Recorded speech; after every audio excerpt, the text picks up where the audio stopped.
நண்பர்கள் அனைவருக்கும் வணக்கம். நான் அம்பாசமுத்திரம் அட்வொகேட் வள்ளுவராஜ் பேசுகிறேன்.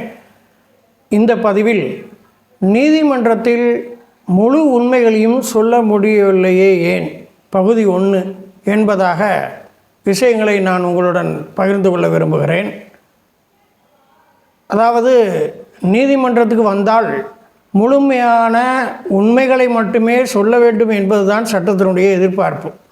ஆனால் நடைமுறையில் கோர்ட்டுக்கு வருபவர்கள் உண்மையை சொல்கிறார்களா அப்படின்னா அது இல்லை. ஏன் சொல்ல முடியலை?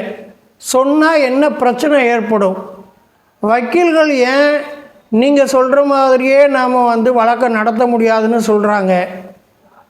இந்த உண்மையை முழு உண்மையை சொல்லும் பொழுது இந்திய சாட்சி சட்ட விதிகள் எந்த அளவில் வழக்கை பாதிக்கும், அதே போன்று சிவில் நடைமுறை சட்டத்தினுடைய விதிகள் எந்த அளவிற்கு அந்த உண்மையை சொல்பவருடைய நலனை பாதிக்கும். இதைத்தான் இந்த பதிவில் நாம் பார்க்க போகிறோம்.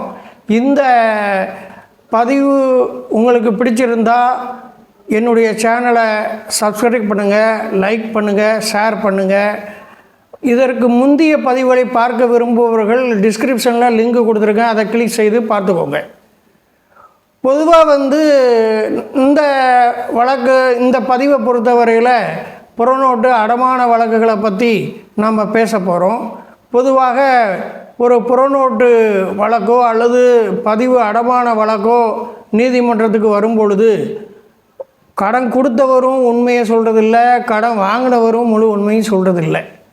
அதாவது இப்போ 5 லட்ச ரூபா கடன் கொடுத்துருக்கிறாரு, ஆனால் 6 லட்ச ரூபாய்க்கு எழுதி வாங்குறாரு. ஏன் அப்படி எழுதி வாங்குறாருன்னு சொன்னால் அந்த வட்டி 1% தான் அந்த ஆவணத்தில் போட முடியும்.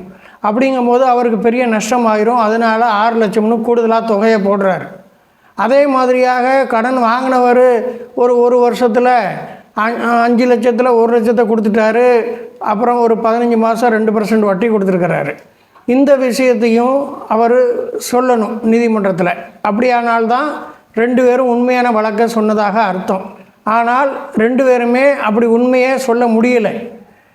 அதாவது கடன் கொடுத்தவர் நான் 5 லட்சம் தான் கொடுத்தேன், ஆனால் 6 லட்சத்துக்கு எழுதி வாங்கியிருக்கேன். அதே மாதிரியாக 1 லட்சம் வரவு 15 மாதம் வட்டி 2% வட்டி வாங்கியிருக்கேன், ஆனால் இது அந்த ஆவணத்தில் வரவு வைக்கலை அப்படின்னு அவர் சொல்ல முடியாது வழக்கை. ஏன் அப்படின்னு சொன்னால் ஆவணத்தில் உள்ளபடி சொன்னால்தான் அவருடைய வழக்கு ஜெயிக்கும். அதே மாதிரியாக கடன் வாங்கினவர் அந்த வழக்கில் ஆஜராகி பதில் போடும்போது இல்லை வாதியினுடைய வழக்கு உண்மை கிடையாது, நான் கடனே வாங்கலை, எந்த வகையிலையும் நான் அவருக்கு எந்த பணமும் கொடுக்க வேண்டியதில்லை, அவருடைய வழக்கு தள்ளுபடி செய்யப்படணும்னு தான் பதில் போடுறாரு. அவர் நான் அந்த நோட்டு எழுதி கொடுத்தது வாசகம், ஆனால் இதில் 5 லட்சம் இருக்குது, 5 லட்சம் தான் வாங்கியிருக்கேன், 6 லட்சத்துக்கு எழுதியிருக்கு. அதே மாதிரி 1 லட்சம் பகுதி வரவு கொடுத்துட்டேன், 15 மாதம் 2% வட்டி கொடுத்துட்டேன் அப்படிங்கிறத அவர் சொல்ல முடியலை. இப்படி ஏன் சொல்ல முடியலை அப்படின்னு சொன்னால் அந்த வழக்கில் நீதிமன்றம் என்ன நினைக்கும்னா, இவர் 5 லட்சம் கொடுத்துட்டு 6 லட்சத்துக்கு எழுதி வாங்கியிருக்கிறாருன்னா உண்மையிலேயே 5 லட்சம் கொடுத்தாரா, அதை விட குறைய கொடுத்தாராங்கிற ஒரு சந்தேகத்தும் வரும். அதே மாதிரியாக 1 லட்சம் வரவு 15 மாதம் 2% வட்டி அப்படின்னு சொன்னால் உண்மையிலேயே அது ஆனால் ஆவணத்தில் வரவு வைக்கலை. அப்படிங்கும்போது இவர் உண்மையிலேயே 1 லட்சம் தான் பகுதி வரவாக வந்திருக்கா, கூடுதலாக இவர் வாங்கியிருக்காரா, அதே மாதிரி 15 மாதத்துக்கு தான் வாங்கியிருக்கிறாரா, 2% தான் வட்டி வாங்கியிருக்கிறாரா, கூடுதலான மாதங்களுக்கு வாங்கிட்டு கூடுதலான சதவீத வட்டியை வாங்கிட்டு இந்த வழக்கை மாற்றி போடுறாரா அப்படின்னு சொல்லி நீதிமன்றம் சந்தேகப்படும். இப்படிப்பட்ட காரணங்களால் தான் யாருமே உண்மையை சொல்ல முடியலை. அப்போ முழு உண்மையும் சொல்கிறதுக்கு இந்த மாதிரியான விஷயங்கள் தடையாக இருக்குது.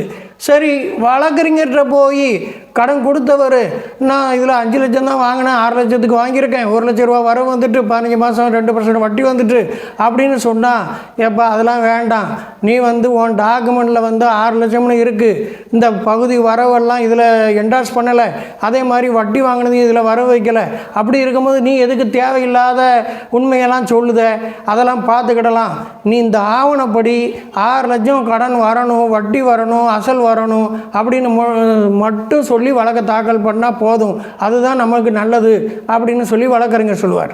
சரி, அதே மாதிரி கடன் வாங்கினவர் வழக்கில் ஆஜராகும் பொழுது அந்த வழக்கறிஞர்கிட்ட எல்லாத்தையும் சொன்னால் கூட அந்த வழக்கறிஞர் என்ன சொல்லுவாருன்னா, எப்பா நீ 5 லட்சம் வாங்கினியோ 6 லட்சம் வாங்கினியோ அதெல்லாம் தெரியாது, நீ நோட்டை எழுதி கொடுத்துட்டோன்னு ஒத்துக்கிட்டாலேயே அது உனக்கு எதிராக தான் போகும். அதே மாதிரி 15 மாதத்துக்கு வட்டி கொடுத்துட்ருக்கேன் அப்படிங்க, 1 லட்ச ரூபா வரவு வச்சுட்டேங்க, அதுக்கெல்லாம் அந்த நோட்டில் வரவு வைக்கலன்னு சொல்கிற. அப்படி இருக்கும்போது நீ என்ன சொன்னாலும் கோர்ட்டு நம்ப போகிறதில்ல. அதனால் ஒட்டு மொத்தத்துக்கு நான் கடனே வாங்கலை, அந்த ஆவணத்தை நான் பிறப்பித்து கொடுக்கலை, அதில் உள்ள கையெழுத்து என்னுடைய கையெழுத்து கிடையாது, எல்லாமே ஃபோர்ஜரி அப்படின்னு பதில் போடுறது தான் உனக்கு நல்லது அப்படின்னு தான் வழக்கறிஞர் சொல்லுவார். இதை ஏன் இப்படிப்பட்ட ஒரு ஆலோசனையை வழக்கறிஞர் சொல்கிறாருன்னா, அதுக்கு சில சட்டத்திட்டங்கள் இருக்குது. இப்போது இந்தியன் எவிடன்ஸ் ஆக்ட் இருக்குது. இந்தியன் எவிடன்ஸ் ஆக்ட் செக்ஷன் 4 அது என்ன சொல்லுதுன்னா, ஒப்புக்கொள்ளப்பட்ட சட்டப்படியான ஆவணத்தில் உள்ள விஷயங்களின் அடிப்படையில் வழக்கின் உண்மைகளை நீதிமன்றம் யூகிக்கலாம் அப்படின்னு சொல்லி செக்ஷன் 4 ஷால் ப்ரிசியூம் என்பதில் சொல்லுது. அதே மாதிரி செக்ஷன் 58 இந்தியன் எவிடன்ஸ் ஆக்ட் அது என்ன சொல்லுதுன்னா, admitted facts need not be proved அப்படின்னு சொல்லுது. அப்போ இந்த 2 விஷயங்களையும் நீங்கள் பார்த்தீங்கன்னு சொன்னால், அப்படியானால் அதாவது ஷால் ப்ரிசியூம், அதாவது நீங்கள் ஒத்துக்கிட்டீங்க, நோட்டு எழுதி கொடுத்தேன் ஆனால் 5 லட்சம் தான் வாங்கினேன் அப்படின்னு நீங்கள் சொல்லும்போது கோர்ட் என்ன சொல்லணும்னா, எப்போ நீ 5 லட்சம் வாங்கினியோ 6 லட்சம் வாங்கினியோ நோட்டு எழுதி கொடுத்தது நீ ஒத்துக்கிட்டல, அப்போ நோட்டு எழுதி கொடுத்ததுனால நீ சொல்லக்கூடிய விஷயங்கள் எல்லாம் நிரூபிக்கணுமே தவிர வாதி இன்னொரு தடவை நோட்டு எழுதப்பட்டது உண்மை, அது இப்படிலாம் எழுதணும், இதில் இப்படிலாம் அட்ரஸ் பண்ணுது அப்படின்னு சொல்ல வேண்டிய அவசியம் கிடையாது அப்படின்னு நீதிமன்றம் சொல்லிடும். அப்படியானால் இந்த வழக்கில் அதே நேரத்தில் இன்னொரு விஷயமும் இருக்குது. செக்ஷன் 92 இந்தியன் எவிடன்ஸ் ஆக்டில் என்ன சொல்லுதுன்னா, சட்டப்படியான ஒப்புக்கொள்ளப்பட்ட ஆவணங்களில் உள்ள விஷயங்களுக்கு மாறாக வாய்மொழி சாட்சியம் அளிக்க முடியாது அப்படின்னு சொல்லுது. அதாவது அதில் 5 லட்சம் அப்படின்னு நீ சொல்கிற, ஆனால் அதில் 6 லட்சம்னு இருக்குது.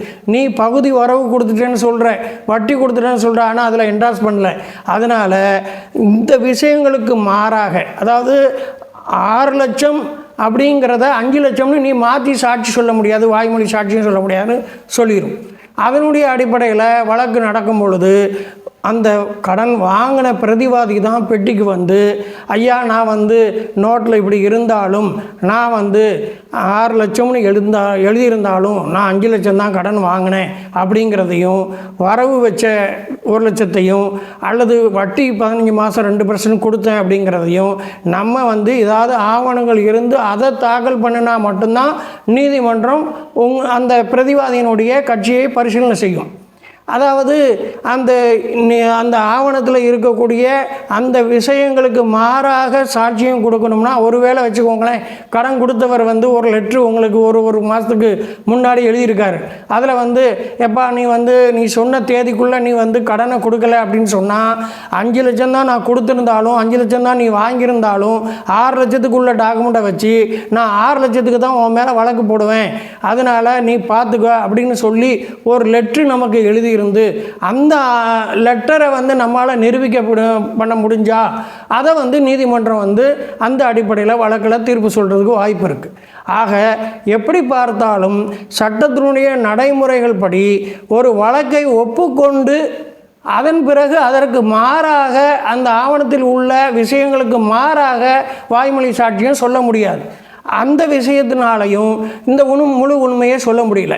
அது மாத்திரம் இல்லை, அந்த சிபிசி அதாவது ஆர்டர் 18 ரூல் 1 என்ன சொல்லுதுன்னா, ரைட் டு பிகின் அப்படின்னு சொல்லுது. அதில் என்ன சொல்லுதுன்னா, எப்போ ஒப்புக்கொண்ட நீ ஆவணத்தை ஒப்புக்கொண்டாச்சு அப்படிங்கும்போது அதில் உள்ள கண்டென்ட் அதில் இருக்கக்கூடிய தொகை மற்ற விஷயங்களை நீ மறுத்து சொல்லுத.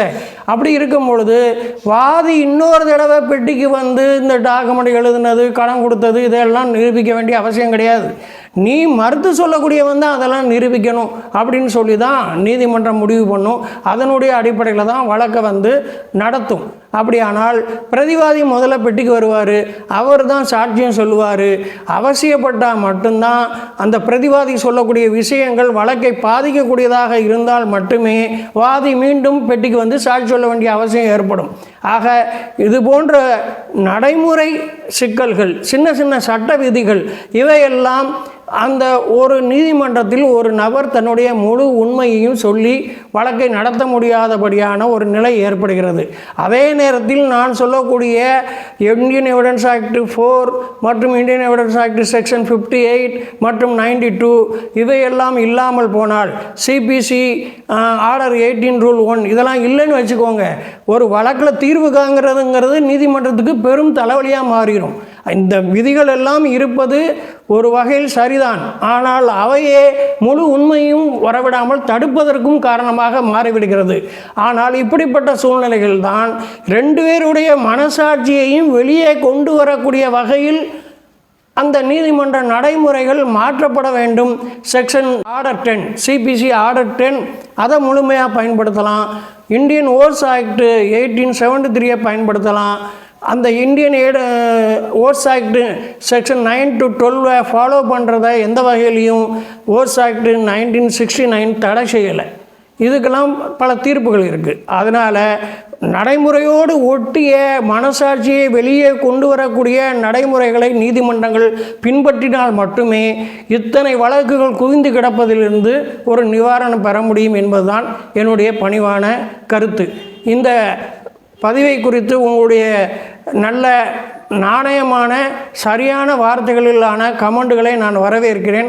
அதுக்கு உரிய பதிலை கொடுக்கவும் தயாராக இருக்கிறேன் என்று தெரிவித்து நன்றி கூறி விடைபெறுகிறேன். நன்றி, வணக்கம்.